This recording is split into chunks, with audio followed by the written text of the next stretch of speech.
Hi, good morning guys. Welcome to Pandu English Academy. I am Bhagirath Godara with a new video. आज हम class 7th के English हनीकम की book के 5th lesson का 3rd video पढ़ेंगे। इसके पहले हमने इसके 2 वीडियोज की स्टडी कर ली है। इसकी स्टोरी जो है वो एक शू मेकर के ऊपर है कि एक ऑनेस्ट और हार्ड वर्कर जो शू मेकर था उसके साथ में लास्ट में क्या होता है। आज इस कहानी का लास्ट वीडियो है ये। आज इस कहानी में उसका कंक्लूजन निकलेगा। आज हम ये देखेंगे कि जो व्यक्ति जीवन भर जिसने बहुत अच्छे शूज बनाए, अच्छी क्वालिटी के शूज दिए, हार्ड वर्क किया, ऑनेस्टी रखी, उसके साथ में लास्ट में क्या होता है और लोगों का उसके प्रति क्या रवैया है ना, ये हम जानेंगे। सो आगे बढ़ने से पहले मेरा निवेदन है कि वीडियो को लाइक करें, सब्सक्राइब करें, शेयर करें, कमेंट करें, लोगों से फॉलो भी करवाएं, अपने जितने भी फ्रेंड सर्कल में वीडियो को शेयर करें। इंग्लिश ग्रामर के बहुत अच्छे वीडियोस, वॉइस के, टेंस के मैंने एक्सप्लेन करके बताए हैं। मेरे आप प्लेलिस्ट पे, चैनल पे जाकर के वहाँ वीडियोस को देखें। सभी स्टूडेंट्स के लिए बहुत कामयाब हैं, बहुत अच्छे हैं। मैंने पॉइंट टू पॉइंट एक्सप्लेन वहाँ पे किया है। इसके अलावा जो स्टूडेंट्स इस चैनल पर नए हैं और जो इंग्लिश ग्रामर को बेसिक लेवल से सीखना चाहते हैं, उनसे निवेदन है कि वो मेरी basic English grammar, basic English learner, beginners का एक मैंने एक कोर्स बना रखा है, छोटा सा 7-8 वीडियोस का है। आप उसे देखें, आपका वो कंसेप्ट क्लियर कर देगा, वो आपकी बेसिक जानकारी आपको देगा। जैसे आपकी इंग्लिश लर्निंग करने की बेस लेवल तैयार होगा तब भी आप इंग्लिश सीख पाएंगे। यदि आप अपने बेस के बिना इंग्लिश सीखने की कोशिश करते हैं तो आप सफल नहीं होंगे। कोशिश करना आपके हाथ की बात है। इसके अलावा मैंने सेंटेंसेस के ऊपर भी एक वीडियो बना रखा है। आप सेंटेंसेस को भी पढ़ें, देखें कि सेंटेंसेस क्या होते हैं, क्योंकि हम इंग्लिश तो पढ़ते हैं लेकिन हमें ये पता नहीं चलता कि क्वेश्चन पूछा जा रहा है या आंसर बताया जा रहा है। ऐसा कब होता है? हमें पता ही नहीं है कि सेंटेंस कौन सा है। हमें पता ही नहीं रहता कि सेंटेंस क्या है, मतलब क्वेश्चन पूछ रहा है या बता रहा है, पूछा जा रहा है या बता रहा है। ऐसी हमें जानकारी तभी होगी जब हम सेंटेंस के पैटर्न को जानेंगे। हमें पता चल पाएगा कि इसमें पूछा जा रहा है, इसमें बताया जा रहा है, तो ये सेंटेंस के माध्यम से पता चलेगा। इंग्लिश सीखने से पहले ये चीज़ जानना बहुत ज़रूरी है। उसके बाद मेरे टेंस के मैंने अलग अलग वीडियोज़ बना रखे हैं। बेसिक जानकारी का वीडियो अलग है टेंस का। एग्जाम रिलेटेड क्वेश्चंस, एग्जाम में क्वेश्चन कैसे पूछे जाएंगे, दावे के साथ मैंने एक्सप्लेन किया है कि इस टेंस से सिर्फ यही क्वेश्चन पूछे जाएंगे और वही पूछे जाते हैं, उसके अलावा कोई क्वेश्चन नहीं पूछे जाते हैं। आप उनको बहुत अच्छी तरीके से करें। आप वीडियो देखेंगे तो आपको चीज़ें और ज़्यादा बेहतरीन तरीके से समझ में आएगी और आप उसे रेगुलर देखेंगे। सो आज के वीडियो में आगे बढ़ते हैं। यस यस, वहां तक हमने पिछले वाले वीडियो में पढ़ा था कि जिससे ऑथर रेगुलरली शूज परचेज किया करता था उसकी डेथ हो गई, और जो वह नया शॉपकीपर वहां पे था वो कह रहा था कि वो मेरा भाई था, उसकी डेथ हो गई है। जब ये ऑथर इस बात पे सरप्राइज होता है कि जिस व्यक्ति से मैं रोजाना शूज खरीदा करता था उसने कभी ये बताया ही नहीं उसे कि उसका कोई भाई भी है क्या, उसका कोई भाई भी है क्या। सो इस बात पे सरप्राइज होता है। तो हम आज आगे बढ़ते हैं, क्या होता है। Yes, he answer, he was a good man, he made good boot. Boot का मतलब शूज, जापानी शूज, हम बूट कहते हैं, वो बूट कहते हैं। But he is dead. वो ये व्यक्ति वो है जो शो में अभी शोरूम में नया व्यक्ति आया, वो कहता है कि वो आदमी अच्छा था, वो अच्छे शूज बनाता था, लेकिन वो डेथ हो गया। And he touch the top of his head, he touched the top of his head, where the hair had suddenly gone as thin as I had been on that of her poor brother, and in to indicate he suppose the cause of his death। है ना, वो कहता है कि उसके sir के बाल उड़ गए थे, मतलब वो इंडिकेट करके बताता है कि उसकी डेथ कैसे हुई। तो ये बता रहा है he touch the top of his head, उसने अपने हेड को टच किया, टॉप हेड के टॉप को टच किया। Where the hair suddenly had suddenly gone as thin as he had been on that of his poor brother। वो कहता है कि मेरे बड़े भाई के जिसकी डेथ होगी उसके सब बाल उड़ गए थे, सब बाल गायब हो गए थे। टू इंडिकेट, ये बताने के लिए, that I suppose the cause of death, इसके माध्यम से बता रहा था कि इसी की वजह से उसकी डेथ हो गई थी, हमको बीमारी होगी। Do you want any would, want का मतलब वांट, ये जापानीज वर्ड है, हमने पहले वाले वीडियो में ही पढ़ा था, इनको मैंने एक्सप्लेन कर रखा है। And he held up the leather in his hand, it the beautiful बीस, बीस का मतलब पीस होता है। तो हम पढ़ते हैं do you want any boots, इसका मतलब होगा किसका, मैं बताता हूँ। Do you want any boots का मतलब ये होगा do you want any boots, क्या आपको कोई शूज चाहिए। He held up the leather in his hand, उसने हाथ में एक लेदर का शूज ले रखा था। इट्स ए ब्यूटीफुल पी, बीज का मतलब होगा it is a beautiful piece, ये अच्छा पीस है, ऐसा उसने कहा। तो हम आगे पढ़ते हैं।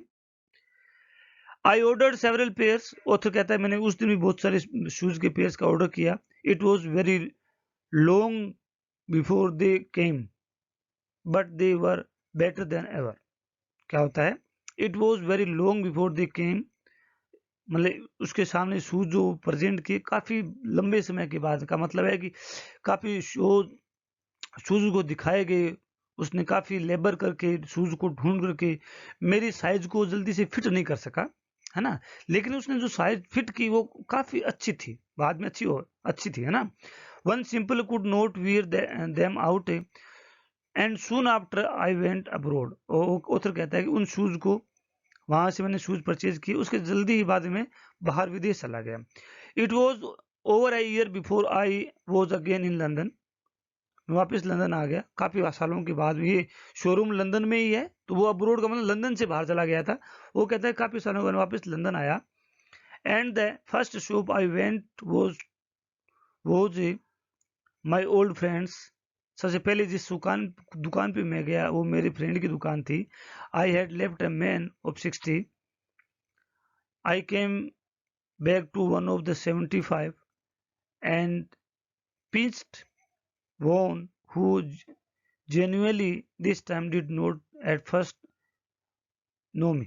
ऑथर कहता है जिस व्यक्ति को मैं वहां छोड़ के गया था उसकी तो उम्र थी 60, जब मैं वापस आया तो मुझे वो 75 ईयर का आदमी मिला। इसका मतलब जिस आदमी से, जो सेकंड आदमी से शॉपकीपर से जो ऑथर मिला था, जो कह रहा था वो मेरा भाई की डेथ हो गई है, अब वो थर्ड टाइम जो वापस अब्रोड से आया तो वो व्यक्ति वहां नहीं था, वो भी वहां से गायब हो गया, तो उसकी जगह कोई 75 का आया बैठा था। पिंच्ड एंड वोन, तो कटा फटा सा बूढ़ा सा व्यक्ति था। And who genuinely this time did not at first know me, वो व्यक्ति मुझे जानता ही नहीं था, क्योंकि जिस व्यक्ति से मैं पहले मिला था वो तो मुझे जानता था, लेकिन जो नया व्यक्ति था वो मुझे जानता नहीं, इसका मतलब वो नया था। वो तो ये कहना चाह रहा है कि वो आदमी वहां नया आदमी आ गया था। आगे देखते हैं। Do you want any wood, he said, I can make them quickly, it's a blaze time, I answered, क्या मतलब देखते हैं। I can make them quickly, कहते उसने मुझसे पूछा कि आपको कोई शूज चाहिए क्या, ये मैंने पढ़ लिया है, do you want any would, ना क्या आपको कोई शूज चाहिए। आई कैन मेक देम क्विकली, वो कहता है मैं उसे जल्दी ही बना दूंगा। इट इज ए जलैक टाइम का मतलब है कि ये सिलेक्ट टाइम है ना, सिलेक्ट टाइम बोलते हैं। I answer, please please please, I want boots all around every kinds, I had given those boots up when one evening they came, है ना, क्या मतलब गिवन अप का मतलब the thought they would never come, कि वो कहता है कि ऐसे शूज जो मैंने छोड़ दिए थे, मैंने सोचा दोबारा कभी नहीं मिलेंगे। One by one I tried them on in shapes and fit, in the finish and quality of the leather, they were the best I had ever made. I flew downstairs and wrote a check and posted it at once with my own hands। Author कहता है कि मैंने shoes purchase किए और मैंने हाथों हाथ उसको चेक देख दिया। ये भी शूज उससे भी पहले वाले से भी कुछ अच्छे थे, बेहतरीन थे। आगे देखते हैं। A week later, passing the little street, I thought I would go in and tell him how splendidly the shoe boots fitted। Author कह रहा है कि मैं एक दिन वहां से निकल रहा था, मैंने सोच लिया कि चलो मैं उसको धन्यवाद करके आता हूँ कि आप वाले शूज बहुत अच्छे हैं, बहुत अच्छे फिट हुए हैं। But when I came to where this shop had been this his name was gone, जब मैं दोबारा वहां पे उस दुकान पे आया तो मुझे उस दुकान का वहां से नाम हटा हुआ मिला, वो दुकान वहां पे मिली नहीं। तो क्या हुआ वहां पे, I went in every much disturbed, मैं उस दुकान के अंदर बहुत डिस्टर्ब्ड से मैंने प्रवेश किया। In the shop there was a young man with a English face, mister Glaser in, I said no sir, he said no but we can attend to anything with pleasure, we have taken the shop over. उसने कहा कि वो mister Gessler तो यहाँ है नहीं, लेकिन हम बहुत अच्छे तरीके से हर आदमी को अटेंड करते हैं और हम भी बहुत अच्छे शूज सेल करते हैं और हमने उसकी दुकान ले ली है, ऐसा उसने जानकारी दी। किसने? एक नया ब्रिटिश आदमी आ गया था। आगे देखते हैं। Yes yes I said but mister Gessler, oh he answered that. मैंने कहा हाँ ठीक है, लेकिन मुझे मिस्टर गेस्लर से मिलना है, वो कहाँ है? तो उसने कहा कि ही इज डेड, वो मर गया है। Dead? But I only received these boots from him last Wednesday. मैं लास्ट वेडनेसडे को उससे शूज परचेज किए थे और अभी उसकी डेथ हो गई, ऐसा कैसे हो गया? ऐसा वो कहने लगा। अब ये देखो, इस शॉप का जो नाम है वो चेंज हो गया है ना, पहले इसका नाम अलग था, अब इसका नाम अलग हो गया है ना। और यहाँ पहले शूज की जोड़ी भी एक दो ही हुआ करती थी, लेकिन अब ये क्या होगी, ज्यादा शूज के पेयर ला के रखने लगे। इस मीन्स किसी बड़ी पार्ट ने शूज को, इस दुकान को परचेज कर लिया क्योंकि फेमस थी लंदन में और अपनी फैक्ट्री यहाँ इंस्टॉल कर दी। आगे देखते हैं। Oh he said poor old man starved himself. ये वो व्यक्ति जो जिसने अब दुकान परचेज की है, वो व्यक्ति उस व्यक्ति के ऊपर टिप्पणी करता है जो पहले शूज सेल किया करता था, बेस्ट क्वालिटी के शूज सेल किया करता था, उसके बारे में कमेंट करता है। क्या कहता है कि वो व्यक्ति भूखा मर गया, का मतलब उसने अच्छी क्वालिटी लोगों को दी लेकिन पैसे नहीं कमा पाया है। स्लो स्टार्वेशन, धीरे धीरे भूख मरा। The doctor called it, doctor ने उसे बताया। You see he went to work in much away.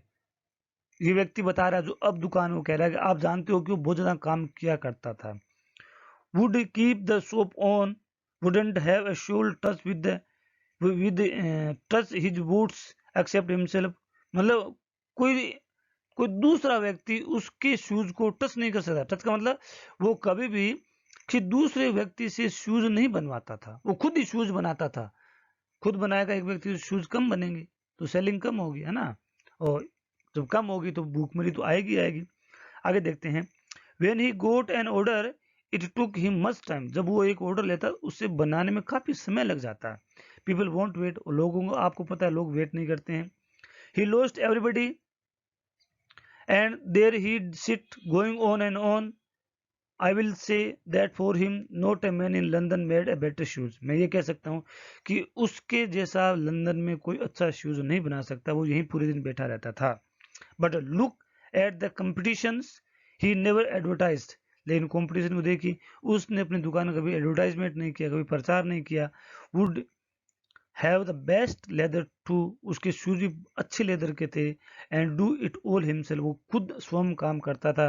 Well there it is, what could you expect from his ideas. आप उसके आइडिया से क्या एक्सपेक्ट करते हैं, ऐसा वो कहने लगा। आगे देखते हैं। But starvation that may be A bit flowery, लेकिन जैसे उसने बताया कि भूख मरी, तो ये बातें थोड़ी फ्लावरी, मतलब चटपटी सी लग रही थी, बातों सी अलग तरह की लग रही थी। As the saying is, but I know myself he was sitting over his boots day and night to the every last you see. I used to watch him, never gave himself time to eat. Author कहता है starvation से कि वो पूरे दिन shoes ही बनाता रहता था, वो अपने खाने के लिए अपने आप को समय नहीं दे पाता था। Never had a Penney in his house, घर में उसके पास एक रुपया भी नहीं था। All went in rent and leather, जो पैसे वो कमाता वो लेदर और रेंट में चले जाते थे। How he lived so long, I did not know, I don't know, मुझे नहीं पता कि वो इतना लंबे समय तक जीवित कैसे रह सका, अपने आप उसने मेंटेन कैसे किया, उसके पास पैसे थे ही नहीं। He regularly let his fire go out, है ना, वो अपना फायर का मतलब अपना घर चलाता था। ही वॉज ए करेक्टर, वो एक अच्छा चरित्र था, मतलब ऑनेस्ट था, हार्ड वर्कर था, है ना, कमिटमेंट वाला व्यक्ति था, ऑनेस्ट रखता था, फेथफुल था। But he made good boots, उसने अच्छे बूट भी बनाए। Yes he I said he made good boots. ये इतना लेसन होगा बाय जॉन ग्लेसवर्दी, ये जॉन ग्लेसवर्दी द्वारा लिखी हुई स्टोरी। आई थिंक स्टोरी बहुत अच्छी लगी होगी आपको। यदि वीडियो अच्छा लगा हो तो लाइक करें, सब्सक्राइब करें, शेयर करें। आप इस लेसन से आपको ये शिक्षा लेनी है कि अच्छी क्वालिटी के साथ साथ में क्वालिटी का एडवर्टाइजमेंट करना बहुत जरूरी है। यदि आप अच्छी क्वालिटी के बनाते हैं तो आप अपने साथ कुछ लोगों को ट्रेंड करें जो आपके बाद और आपको सहारा देने, आपकी दुकान को चलाने में आगे की जनरेशन को सपोर्ट कर सकें। यदि आप खुद ही अपने हाथों से हमेशा काम करोगे तो ये दुकान जो भी आपका बिजनेस है वो आपके समय में ही चलेगा। जैसे जैसे आप बूढ़े हो जाएंगे आपका बिजनेस फ्लॉप होता जाएगा। तो ये इसकी कमी रही। आई थिंक वीडियो आपको अच्छा लगा होगा। अच्छा लगा हो तो लाइक करें, सब्सक्राइब करें, शेयर करें। Thanks for watching. Have a nice day.